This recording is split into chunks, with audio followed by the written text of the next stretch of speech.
Thank you for keeping it tuned to your love music, love life station Smooth 98.1. It is 31 minutes past 7 a.m. It's a hump of the week, Wednesday morning, February 5th, 2025. The month of February is slowly creeping along. Before you know it, it's going to be Valentine's Day and beyond. Yes, I just had to sneak that one in. I had no choice. I just had to. Please bear with me on that. Ayokunmi right here. It's that time to get into the world of the papers. Take a look at the stories, the headlines making the round in the national dailies. This is Freshly Pressed. Welcome along to the ride with us. If you're just tuning in for the first time, you are in the right place. So sit back, relax, put your feet up, get a cup of whatever it is you love to drink, and just bask in the stories, the analysis. And we look forward to you sharing your thoughts with us as well. So please do send those messages into us on WhatsApp on 0809 440 981. 0809 444 0981. That is the WhatsApp number to be a part of the show this morning. YouTube, we're streaming live at Smooth 981 FM Lagos. Smooth 981 FM Lagos. All right, joining me this morning is Lakunle. Yusuf. Devoe is joining us as well. Lakunle, good morning to you. Great to have you on the show. Good morning, Ayo. Good morning, everywhere you are listening to us. And we've kicked into February. And for those of us who are expectant of the next month on the Muslim calendar, I say Eku Ipalemo Ramadan. Indeed. All right, Lakunle, let's get the ball rolling this morning, and we'll jump into the Vanguard newspaper. Oh, okay, Devoe is in with us. Devoe, good morning to you. Great to have you. And I thought maybe your network was going to do one or two, but great to have you in this morning. Morning, morning, Ayo, Lakunle. Morning, People, world. you pay fine for late coming. We'll discuss Yes. that eventually. All right, Lakunle, let's talk about something coming out of the Vanguard here. Now, the federal government yesterday launched the National Broadband Alliance for Nigeria, that's NBAN, in Lagos to accelerate broadband penetration and foster socioeconomic growth across the country.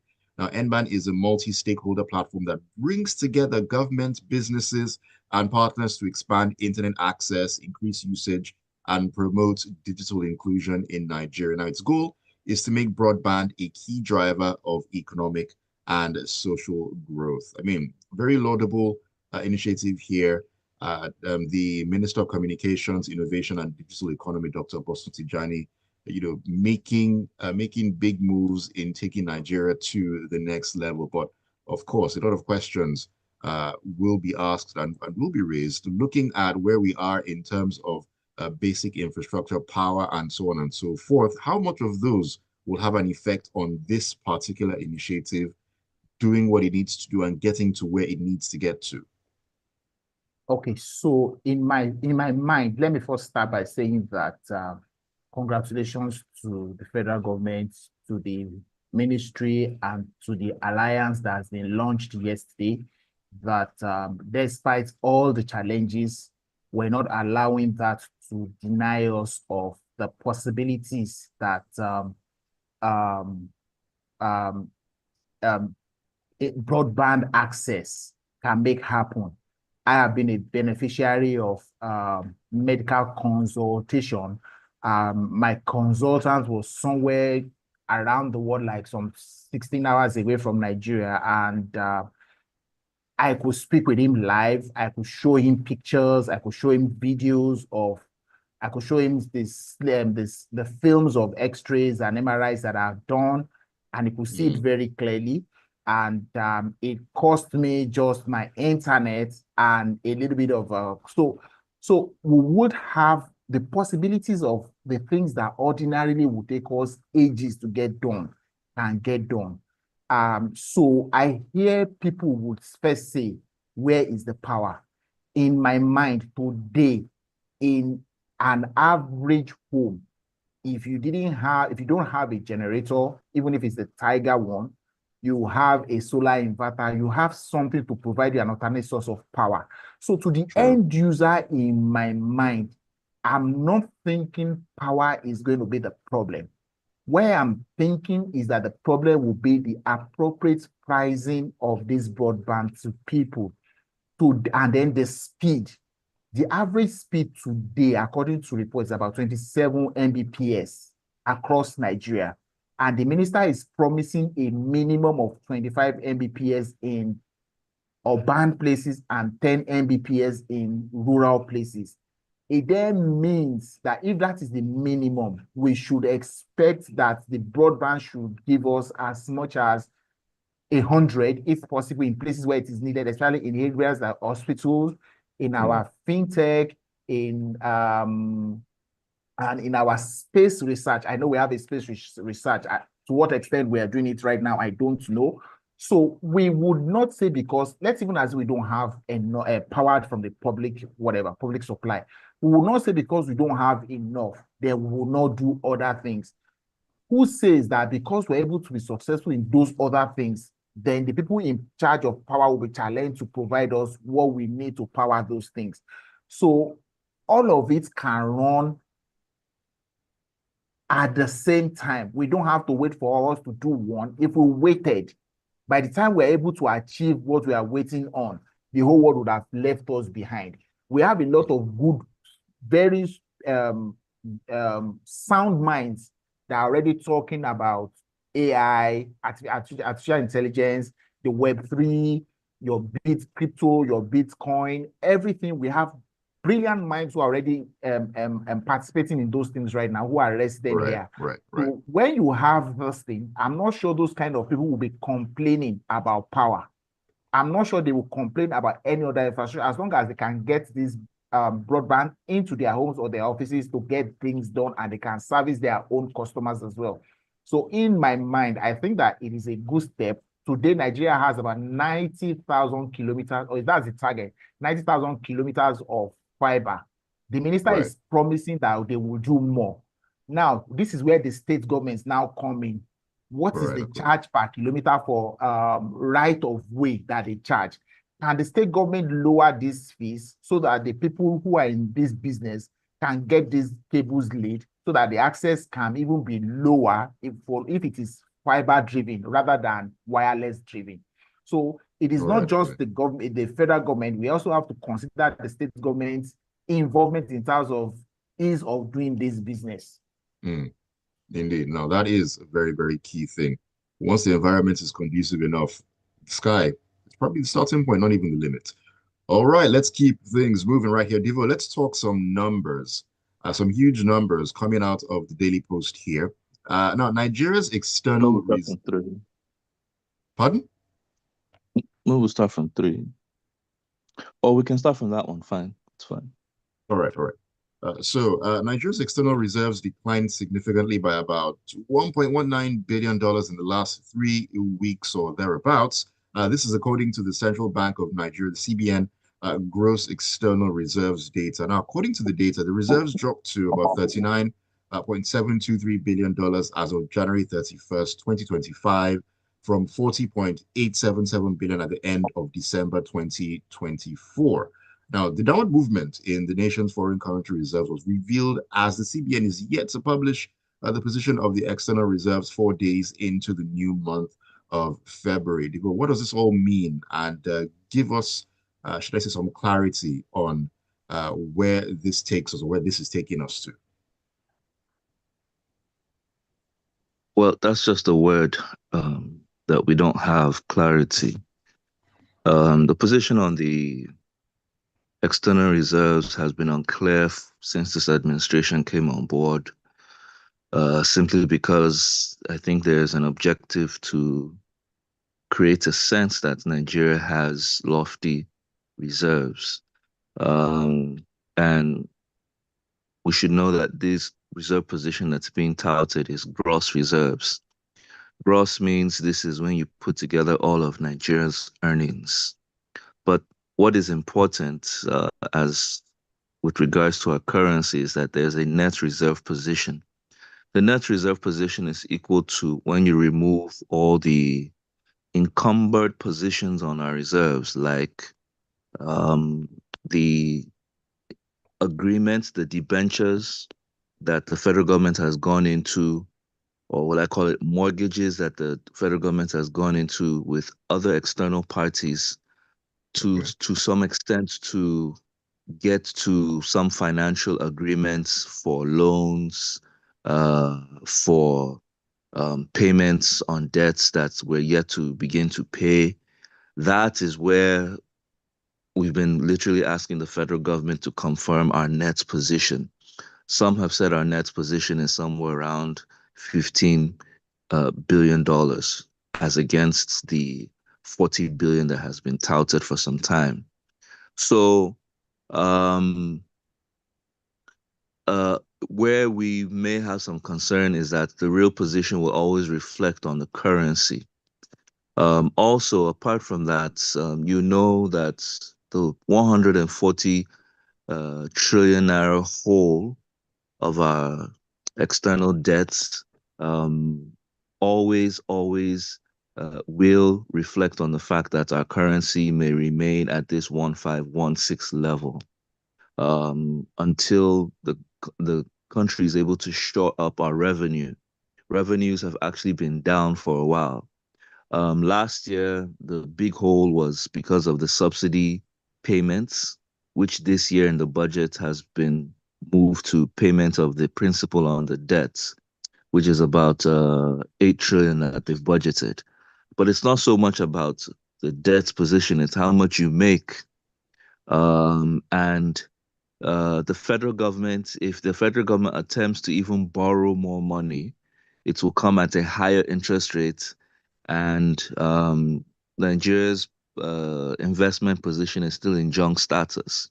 So it means anybody who is doing business with Nigeria or any loan that the federal government eyes or is interested in is going to come at a Hmm. high cost in terms of interest repayments, which is not good because I'm not so much afraid of the debt position. I'm afraid of the fact that if the federal government is not able to create productive or revenue generating deals, it's going to get worse for us. And that is where everybody should focus on. Nigeria needs a deal to be done. We need to get into either in power, either in solid minerals, either in education, medical facilities, transport.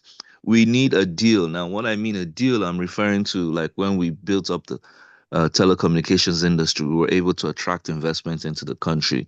When we handed over the LNG with a agreement whereby the foreign companies had a greater proportion, meaning they were managing. The LNG is contributing to the national cake. A deal, likewise. So I'm saying a deal, something, oil and gas, something must. We have to Hmm. find a way to shore up our revenue position, or else our currency, yes, will continue getting weaker if that deal is not done. Definitely, definitely. As you said, Devoe, a lot more money needs to come in, because revenue. That is one of the biggest issues that we are facing right now in Nigeria. Let's get your thoughts this morning. Send those messages in to us on WhatsApp on 0809 444 0981. 0809 444 0981 is the WhatsApp number. You can also drop a comment on YouTube on Smooth 981 FM Lagos. Smooth 981 FM Lagos. Lakunle, let's jump into the Vanguard here. Now, I mean, looking at this story, ordinarily I would have said, or I would have said, my eyes have seen my ears, but it's Nigeria, so nothing really should surprise me anymore if it is as they say it is here. Now, following reports alleging that a four-man gang of inmates at the Okorie Custodial Center in Warri, Delta State were involved in a recent robbery in Benin City, the Edo State capital, the federal government has ordered an immediate probe of officials. Now, the Minister of Interior, Honorable Olubunmi Tunji Ojo, in a statement on Tuesday, directed an immediate and comprehensive investigation into allegations of criminal activities within the Okorie Correctional Facility, which has recently been reported in the media. According to the Special Advisor on Media and Publicity, Babatunde Alao, the minister strongly condemned the alleged reprehensible behavior and emphasized that any form of indiscipline and misconduct will be met with severe consequences. It's not the first time we're going to be hearing some funny stories coming out of our correctional facilities. We've heard of inmates who live like kings, who enjoy different privileges and so on and so forth. So, like I said, this story should have been a case of me saying my eyes have seen my ears, but in Nigeria, anything is possible. Lakunle. It's a very sad case. to even have a hint, a rumor, an allegation that this kind of things happen. And this is not just the correctional services only. Just take any of our paramilitary or uniformed services. Just take any one of them at random and ask yourself, would I want to be at the mercy of any of these people in these services? Your answer is as good as mine. The things we hear, some of them unconfirmed. The things we see, some of them we could not prove. The things we hear and see that we're even afraid to talk about all of these services. This is probably very small. Armed robbery in itself is reprehensible. It's not something that we should have. There is capital punishment for armed robbery, hanging by the neck or death by firing squad. So to now imagine that somebody who is on death row goes out of the prison from one particular state to go to another state to go and commit robbery, then ride back to the correctional service center to go in and resume back. So in that time he was out, who accounted for him? Normally they will take head counts in the morning and the evening. While he was out, how many head counts did they do? Who accounted for his presence or absence? Does it mean that there were 30 and they acknowledged that one was missing and they didn't look for him? Or they simply found one body to replace him while he was away? There are so many questions to ask. There are so many things to worry our mind. It then means, for example, I digress a bit. So police is my friend, for example. So I know an armed robber in my area. I report to the police, they arrest him. Yeah. They arrest him, they take him to court, they find him guilty, they send him to jail. So this guy has an idea that it is me that gave him away to the police in the first instance. It then means that this guy can pay his way out of jail and come to kill me in my house and goes back to jail. That's what it means. If this kind of thing is happening, I hope it is not true. But if it is true, as reported in this thing, I hope that we can find the people involved. And it should not stop at that correctional center only. It should be across all correctional centers nationwide. We hear of what happens in there. Unfortunately, or rather, fortunately, we have not been there. We have not seen it, but we hear it. The kind of life some prisoners live in jail because they can afford it. Some build their own, design their own quarters inside there themselves, we hear. Some even organize for food to be brought from outside because they can afford it, and so on and so forth. So we need to be holistic. Do we want to have a correctional center? What is the modus of operation of the correctional center? What is the pay of the correctional officers so that they are not enticed by this kind of things?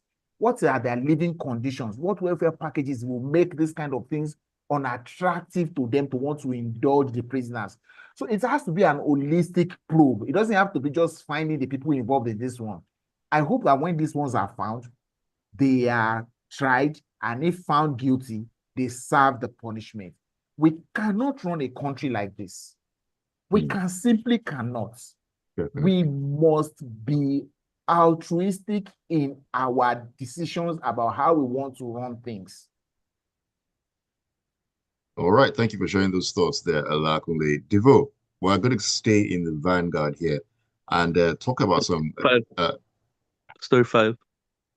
Okay, that's preferable. All right, let's move further down. Okay, heading into the Tribune newspaper right now. And yeah, we've talked about this before, but it's come back again. And interesting. For consistently ignoring its summons to appear before it, the Senate has threatened chief executive officers of certain federal government revenue agencies, corporations, and parastatals with warrants of arrest. Now, the Senate Committee on Public Accounts issued the threat on Tuesday at a media briefing. Now, listed among the recalcitrant agencies that have rebuffed its summons to give explanations on audit queries before it are the Federal Inland Revenue Service, the Nigerian National Petroleum Company Limited, the Central Bank of Nigeria, and the Nigerian Customs Service. It's very interesting that some of these agencies are part of the ones that have made quite a lot of revenue, as reported recently in the media, and repeatedly they have refused to appear before the Senate committee to explain certain things. What is going on here? What's going on is a repeat drama that takes place practically every year. And I'm going to play the devil's advocate in this instance and point my finger directly in the eyes of the Nigerian Senate that they do not have the balls, okay, to be able to carry out their jobs in this instance. Every year, these same agencies, well, I'm not surprised. There are the revenue generating agencies, the FIRS, okay? They do our collections in terms of duties, taxes, and all forms of revenue generation. Remember, they also manage the TSA. That's the accounts that collects all revenue for federal government agencies, GOCs, etc. Right?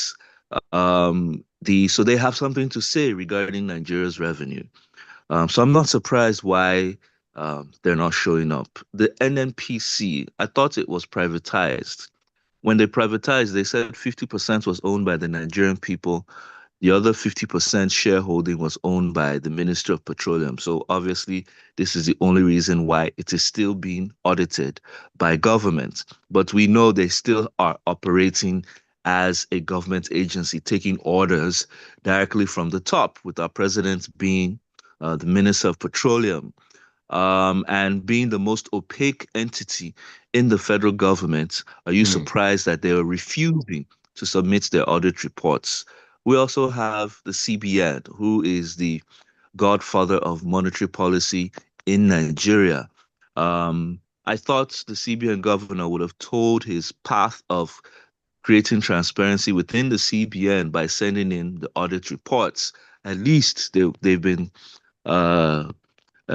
been hitting Emefiele with a lot of opaqueness.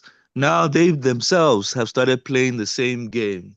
They might as well release Emefiele if they're not going to produce their books for scrutiny by the Senate. And finally, the Nigerian Customs Service, who have exceeded their revenue targets. This does not surprise me one bit. The committee chairman has shouted that they're going to issue warrants of arrest and also inform the president if these parties do not show up. But what normally happens is that the sweet comforts of brown paper bags has never lost its essence and functionality in ensuring that quid pro quos take place.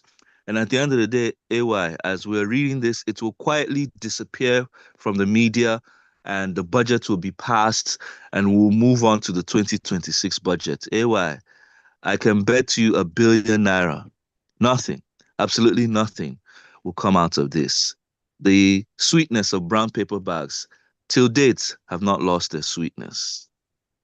Devoe, if you had said something a little less than 1 billion, I probably would have taken you on, but let me not overstep my boundaries on that one. Let me take a message or two here on WhatsApp really quickly. Zeman from Bristol, he's not agreeing with you at all, Lakunle, and he says that it seems that what you're saying is that the average Nigerian who cannot feed at present can afford to provide himself with power with the present cost of generators, fuel, and inverters and solar panels.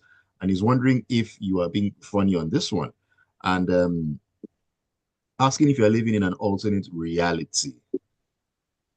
Looking at the Do I have a right of response? Yeah, sure.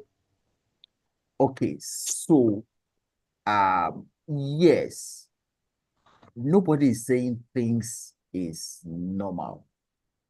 But when you look at the overall benefit of all of this, so imagine the person who is ill in the hospital, who needs a surgery, and the competence for the surgery is in Australia. Which one is cheaper? For the hospital to have broadband that can talk to the person in Australia to do the surgery, or to pay for the ticket and accommodation of that surgeon to come here. So when we look at it holistically, there are extremes. I would rather not sit in either of the extremes, the extreme of the poverty or the extreme of the affordability. I'm trying to find somewhere in the middle where everything that you need to get done will be done. People are talking about homeschooling children now because why? Schools are possibly not affordable to a lot of people. A lot of parents are thinking about homeschooling their children within the ages of 4 to 12 now. How can they homeschool if they have broadband at home that they can do it for cheap? It's less than paying what they pay as school fees today. That is another example. So while we think about the extreme poverty, but I appreciate that, I understand that exists. But because of that, who says that it is not the availability of this that can drag a few of those people in that poverty we are always talking about out of poverty into some form of comfortability?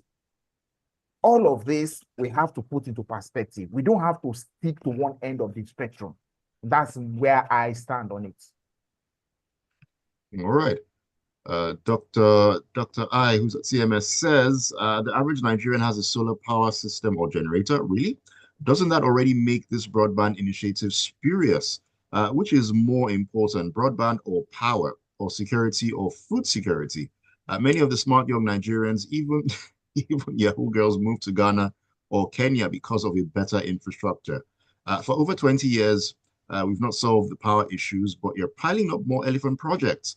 Does the word priority not mean anything in Nigeria? Let's fix three basic things like power, roads, and health, rather than have half-baked services all over Nigeria. I think what Lakunle's perspective here is that these things can happen at the same time. And if we're looking at it really and truly, the minister who is pushing for this is just doing his own job at the end of the day. He's not responsible for those other things that are supposed to be done in terms Thank of, okay, you. If he roads, does not do health, this, at and the all end that. of the day, He's all of doing us will say he's not he's doing just doing his own anything. job on his own side of things. Other things are supposed to be done to then, should I say, balance everything out at the end of the day. Because, like, I mean, if he doesn't do his job or do these things, you begin to wonder, okay, what exactly is he doing or trying to do? Is now the right time? I don't know, but he's still um putting forward initiatives and seeing how things can actually keep moving. Let's focus on those people who are supposed to do these other things that can make everything come together, like very sweet soup at the end of the day. That's just the way I see it Ayo, as well. there's no right time or wrong time to do anything. The best time to do anything is now. So let's get everything's going. We will start baby steps. 10 years ago, 15 years ago, email was not even as admissible in courts as an evidence. Today it is. We didn't say because there was no power, we should not use email. As little steps, baby steps here and there, we'll get some things done. All right. Jerry says, on the correctional center matter, the honorable minister will come out tomorrow to tell us that it was not true and there's no iota of truth in all of this. The federal government in all of this, well, I mean, he has spoken on this particular matter and he has said that no indiscipline will be tolerated and the issue will be looked into. So let's see what happens on that front. He further says, the federal government increasing the import duties tariffs again by, is this 1.2 million? What does this government want from her citizens? Lord, please come to our aid. And he says, remember the Bobrisky saga. Well, that is still fresh in our minds.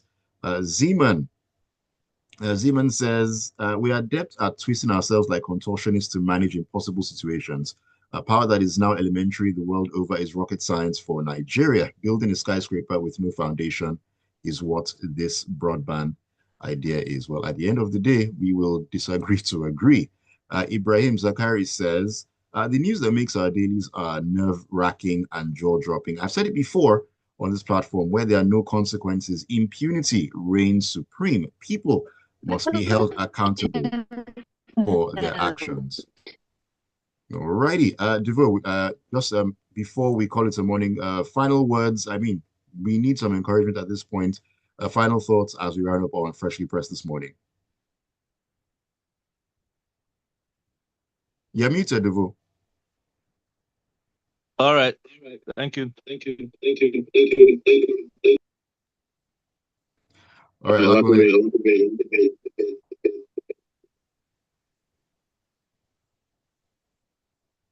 Okay, so yes, I hear people talk about power. Do you notice that everything is hinged on power? And I hear what people say about corruption, infrastructure, everything. I'm also a beneficiary of all of those things. I am a stay in Nigeria person. I don't have an ambition of japa into anywhere, but I believe that little steps, baby steps, some good things will happen. And we will not, because we have had a motor accident before going to Ibadan, we will not go to Ibadan again because we have to go to Ibadan. We must keep trying. And that is where I don't want people to lose hope. We must keep trying at solving these problems. It does not matter how long. The worst thing that can ever happen to us is not to try to solve the problems. So my fellow Nigerians, please let us try to solve the problems. All right. Thank you, Lakunle. And thank you, Devoe, once again for joining me this Wednesday. But then thank you for being a part of Freshly Pressed and always keeping it tuned and sharing your thoughts and messages with us. Much appreciated. Don't go anywhere because we'll get into the world of sports at 8:15. We're taking a walk into the locker room. Tega is in for that one. It's going to be great. Don't go anywhere. Yep, Ayo.